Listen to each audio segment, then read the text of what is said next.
माशाल्लाह।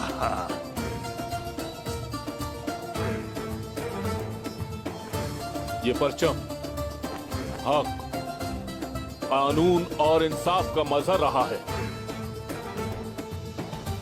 इसकी रोशनी इंशाअल्लाह पूरी दुनिया को जगमगाएगी।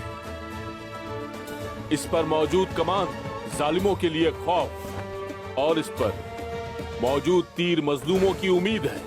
अल्लाह करे इस परचम का साया मजलूमों के लिए पनाह का मकाम बन जाए। अल्लाहू अकबर, अल्लाह